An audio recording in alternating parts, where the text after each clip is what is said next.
This episode is brought to you by Progressive, where drivers who save by switching save nearly $750 on average. Quote now at progressive.com. Progressive Casualty Insurance Company and affiliates, national average 12-month savings of $744 by new customers surveyed who saved with Progressive between June 2022 and May 2023. Potential savings will vary.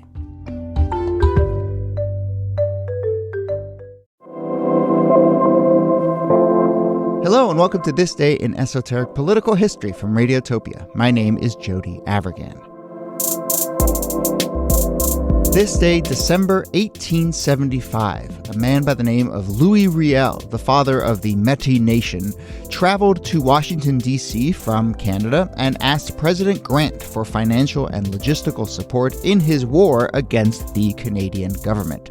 So, folks, there is a sentence that is loaded with all sorts of interesting backstory and other tidbits. So we have the father of an indigenous group, the Metis, coming to the United States, which is just licking its wounds from the Civil War. And Riel, this man, is asking for support in his own fight against the Canadian government that is just getting its footing as well. Canada was granted autonomy from Britain just about a decade before. So two countries on very shaky territory, the Western frontier, border disputes, and not to mention that we have the guy at the center of this all who, while on his trip to Washington, D.C. to ask for support from Grant, starts to undergo a bit of a religious, I don't know what to call it, epiphany or messiah complex, or possibly losing his marbles. I don't know. Let's get into it, though. Here, as always, Nicole Hammer of Vanderbilt and Kellie Carter-Jackson of Wellesley. Hello there. Hello, Jody. Hey there. So a couple things before we get into this very complicated but fascinating story. First off, shout out to listener Travis, who sent us a long, wild note about all of this. And Travis points out that he is Metis himself. So that's very cool. Thank you, Travis. And I should say there's Metis, there's Metis, there's Metis. There's a number of pronunciations for this group, which we will also contextualize in a second. But we're going to, I guess, go with Metis and Louis Riel. And I should also point out that Louis Riel, Wikipedia refers to him as, quote, the most written about person in Canadian history. So just a caveat that we are going into uncharted territory here. Canadian listeners, be kind as we sort of slip across the border in the same way that Riel tried to slip across our border. But this obviously intersects with U.S. political history, which is our area here in fascinating ways. So we're really excited to get into this story, given all those caveats I just uttered. But do we want to do that contextualization of the Metis? I have a little etymology to trace, but what do we need to know about this group of people that Riel is currently the kind of founder and leader of? Well, not to step on your etymology, Metis just means mixed in French, and it's a reference to a group of people in Canada who have French-Canadian fathers, sometimes Scottish-English fathers, and Indigenous mothers. And so this group becomes, they're French-speaking, they are sort of in this in-between space, but they have a cohesive cultural identity and are an important part of kind of the First Nations in Canada. And what is present-day, like Manitoba, the Red River Valley, part of the Dakotas, right. Winnipeg. Yeah, that's the sort of geographic place to have your eye on the map there. The frontier, very much so, at this stage. No, the only thing etymologically that was helpful for me was just kind of knowing that, many parts of the world have a word for this kind of both racial group, but then also obviously group identity and cultural group and then political group. But, I think about mestizo, right? Comes from the same word as Metis, mixed. Or mulatto. Mulatto. So, yes. We have that sort of good context there. And then we have Louis Riel, who, is quite the character. I hate to right away do a kind of comp to U.S. history, but I found myself thinking, gosh, is this Canada's John Brown in some way, right? I think so a little bit. Well, John Brown had his moments as a frontier excursionary, right? He had his religious zealotry. Yes. So, there's a little bit of that. But what do you... tries to start a rebellion and is seen as crazy and then later seen as a hero or a patriot. Like, all of sort of the formulaic steps that Brown takes. I think Riel is sort of doing the same thing. He becomes this freedom fighter in Canada for his people, trying to stand up for the Métis sovereignty, especially with the British who have sort of taken power, and he is deeply concerned that the British will not respect Metis sovereignty and that they will sort of overturn or undermine a lot of treaties and promises and protections that have been made. And so Riel becomes the leader of his people to stand up against this encroachment. The other U.S. analog that I think of is Sitting Bull. From the same kind of time period, also the religious experience of the ghost dance. And I think there's actually some overlap in one of these later rebellions. But yeah, that change from to Canadian independence has real consequences for folks in the Red River Valley. The influx of English Protestant white people poses a real threat, not just because they're white, but because they're different religious background, different origin, right, different language, and the sense that they are going to fundamentally change not just the culture of what would become Manitoba, but would begin to strip power and land and resources from the Métis who are already living there. And so this is seen as one of those moments where the Métis have to make a kind of claim for this space, or they're going to find themselves increasingly pushed out. And I think that's a really important kind of texture to paint there. And as we've discussed a lot in sort of U.S. frontier stories, it's this mix of there's skirmishes and there's land fights and insurgency, and there's also sort of political maneuvering. And, here's a character, Riel, who floats between all of those worlds because he's just trying to kind of find the levers of power. But, so he's someone who's kind of leading a frontier rebellion in some way, and as we'll talk about, kind of jumping across the border and back and teaming up with other little bands of insurgents. But then he's also, elected to parliament several times, although I don't think he ever actually takes a seat. But, he clearly wields some political power and sort of understands that need as well. And so I just think it's a really interesting, as I said, texture to kind of paint. Let's then also, before we sort of bring him down to Washington, D.C. and this meeting with Grant, I also just want to give a sense of the border there. We've talked so much about the kind of, I don't know, what would academic call it? The liminal space of the borders in the West, in the United States. This has that, and then also a north-south dynamic, right? That there's a Canadian-U.S. border. And so it's it's just like a doubly so interesting, contested, unsure space along the western north-south border, right? Exactly. But what is the, to use a very non-academic term now, what are the vibes like in the Manitoba territories at this moment? This still very much is the frontier. And this change that we were talking about of sort of a shift in governance. The Hudson's Bay Company had been running that region.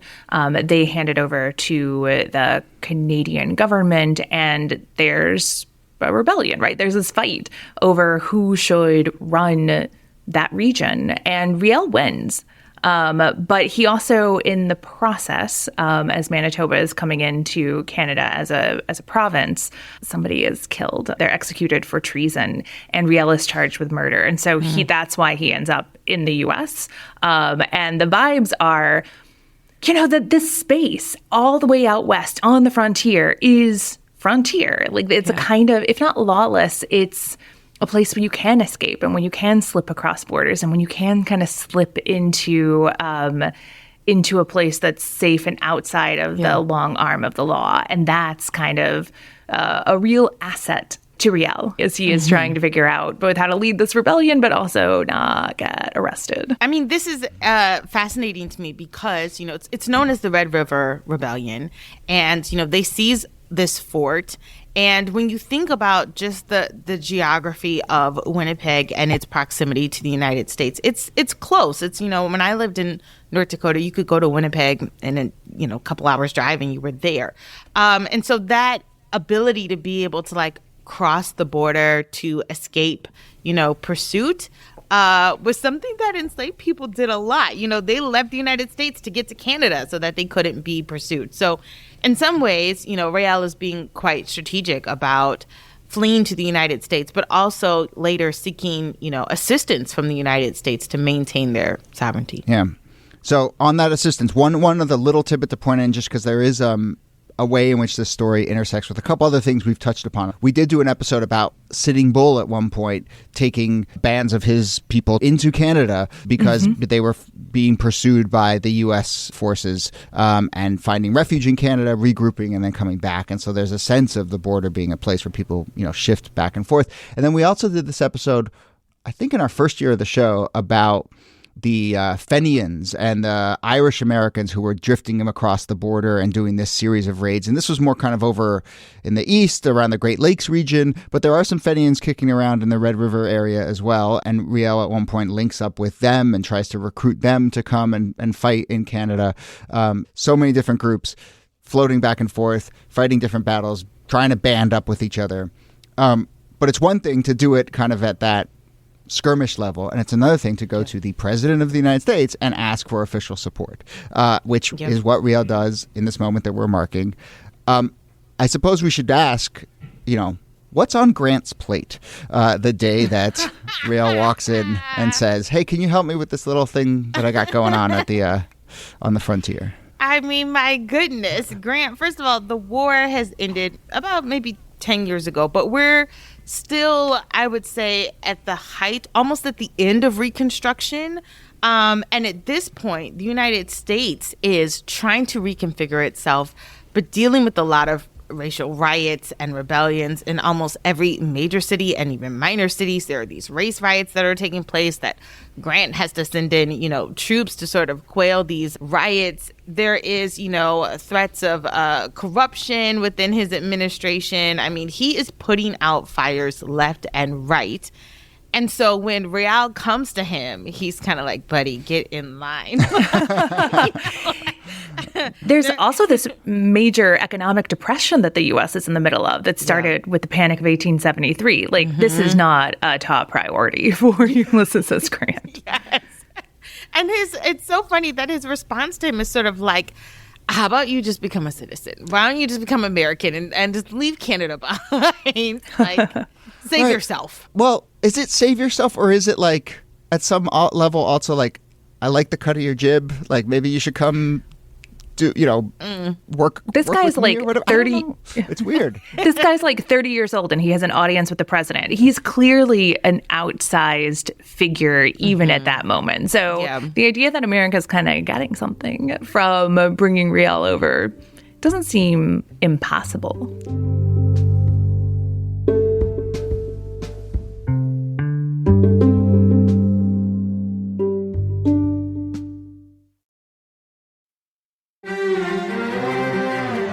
You're used to hearing my voice on the world, bringing you interviews from around the globe. And you hear me reporting environment and climate news. I'm Carolyn Beeler. And I'm Marco Werman. We're now with you hosting The World Together. More global journalism with a fresh new sound. Listen to The World on your local public radio station and wherever you find your podcasts.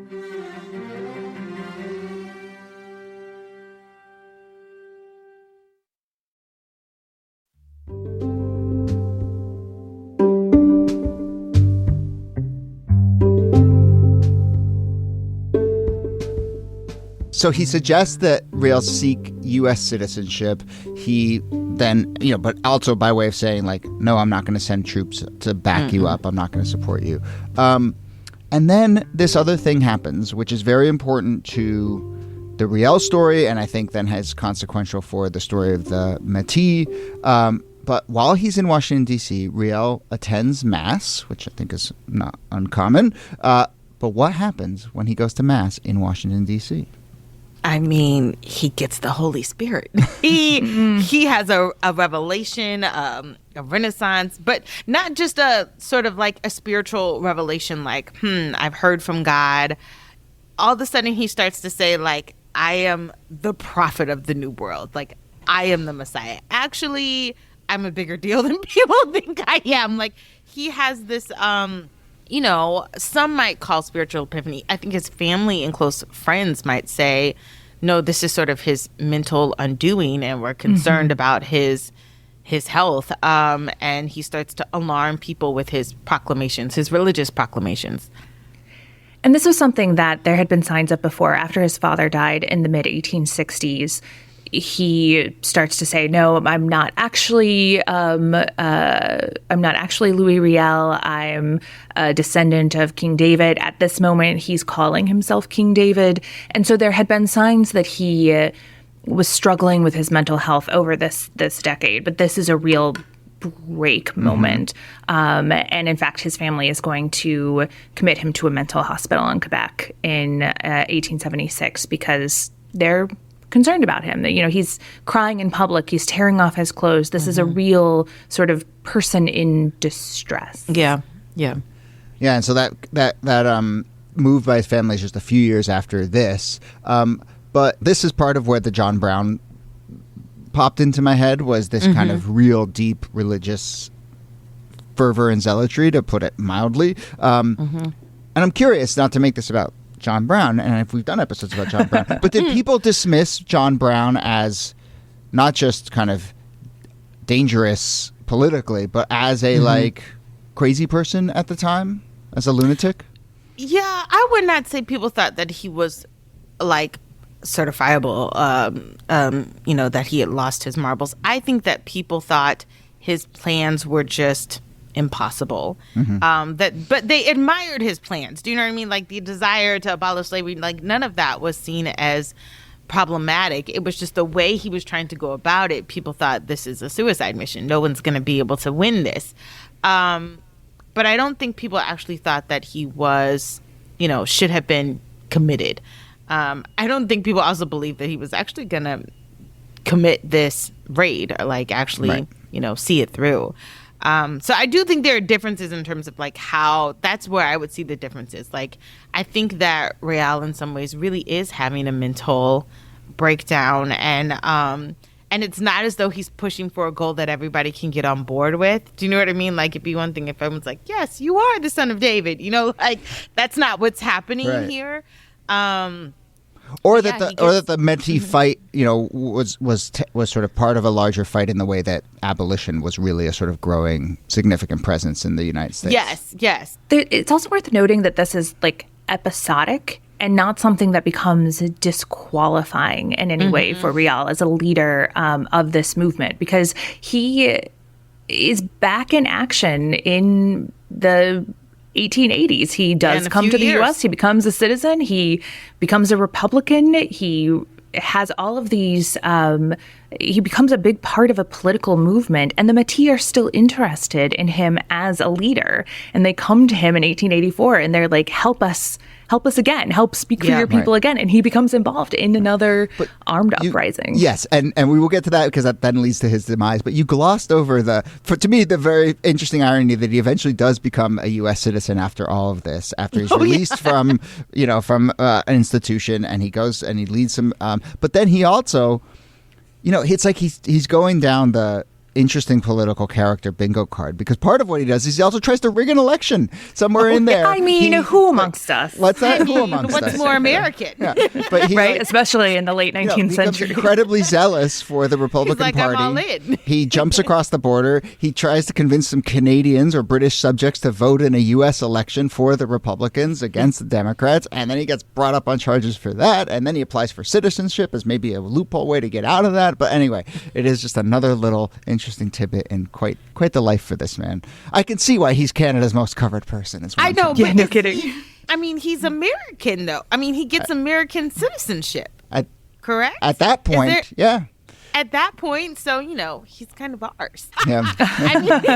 As Jody has hinted, though, he's not a U.S. citizen for very long, or he doesn't live long after his U.S. citizenship because of his involvement in this rebellion, which takes place in 1885. And, again, it's part of the kind of uprisings that you're going to see in both the U.S. and Canada as the buffalo population starts to dramatically decline and Indigenous communities are pushed into more and more desperation. And you see these rebellions as kind of a last gasp to try to hold on to some part of a culture and a way of life that is rapidly disappearing. And in the case of Riel, he becomes part of the Northwest Rebellion in order to try to just hold a space for Metis in Western Canada.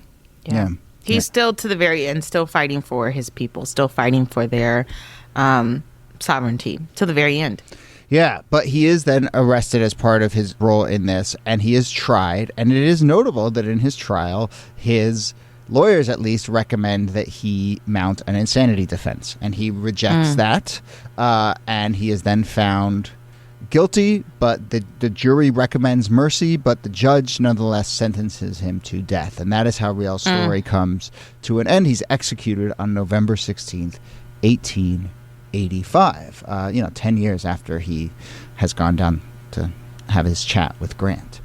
Any thoughts on his death or his legacy at this moment? I mean, I think that there's something to be said about being committed to your cause from day one. I mean, this is someone who could have easily found an out, stayed in the United States, found some sort of comfortable life. He gets married. He lives in Montana for a little bit. And he could have done that for the rest of his days. And yet, he still comes back to fighting for his people. And I think that that's honorable. Whether or not he was in his right mind or not, he's at least consistent in his beliefs. He's also one of those figures who goes from being talked about and portrayed as a traitor and a rebel to someone who becomes this, maybe revered, it's too strong a word, but like very popular person in Canada and in Canadian history, and becomes seen as a kind of patriot. And that I'm always so interested in figures whose reputation just like changes, takes an unexpected path. Evolves. Right. So, and a lot of that sort of rethinking about him seems to have happened in the, first decade of this century, I would say. In 2007, Manitoba votes to recognize Louis Riel Day as a provincial holiday, third Monday of February. CBC does a poll around this time, and he's voted the 11th greatest Canadian. And the Chief Justice of Canada gives a speech who says, to your point, Nikki, he was seen as a rebel in his time, but by our modern standards as a patriot. So there you go. All right. Well, look. Hopefully we did it. Some justice. Hopefully our Canadian listeners have stopped cringing a little bit as we work our way through this. But seriously, Travis, thank you so much for this note. This is really fascinating history and intersects with U.S. history in a really, really interesting way. All right. That's the end of that story, but we want to wrap up, as we often do, with some also on this days, other things that happened on this day. And listeners, you may have noticed that during the Radiotopia fundraiser, which is this month of December, we are from time to time inviting other fellow Radiotopia hosts and producers to come on and do this little segment for us. So we are very thrilled to have a read of Also on This Day from Caitlin Pierce, who is a brilliant podcast producer and one of the people behind the Radiotopia show Hang Up. So take it away, Caitlin. Hey there, it's Caitlin Pierce from the Radiotopia show Hang Up. And I'm bringing you this episode's Also on This Day. Also on this day, December 10th, in 1810, the Republic of West Florida is established, which later became Louisiana. And speaking of Louisiana, on this day, December 10th, in 1872, PBS Penchback becomes the first African-American governor there in Louisiana, and the first African-American governor of any U.S. state.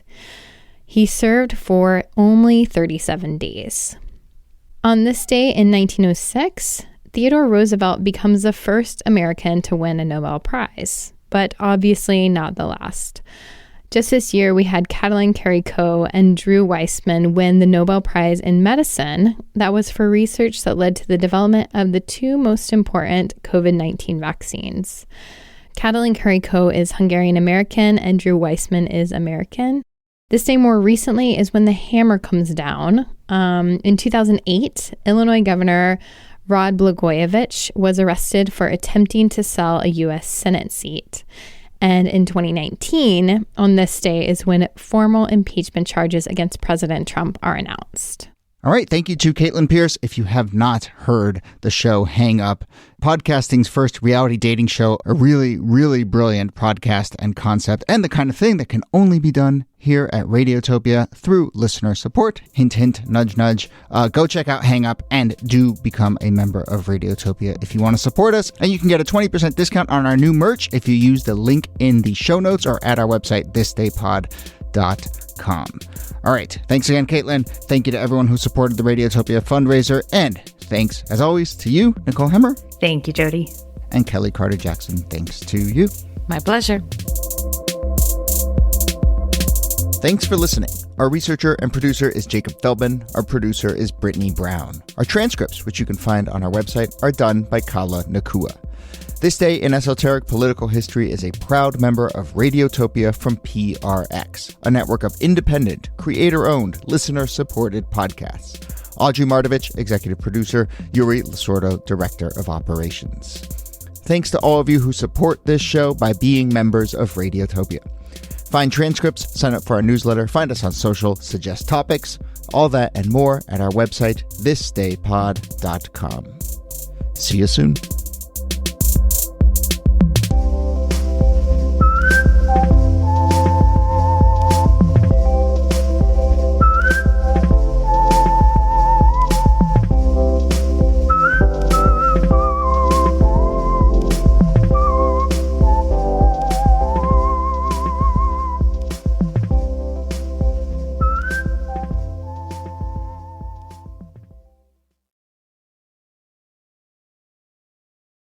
Support for This Day in Esoteric Political History comes from Odoo. What is Odoo? Well, Odoo is an all-in-one management software with apps for every business need. Odoo has apps for CRM, accounting, sales, HR, inventory, manufacturing, and everything in between. And they're all in one easy-to-use software. And the best part about Odoo? All Odoo apps are integrated, helping you get things done faster and more efficiently. So, when you think about business, think Odoo. To learn more, visit odoo.com/thisday. That's odoo.com/thisday. Radiotopia from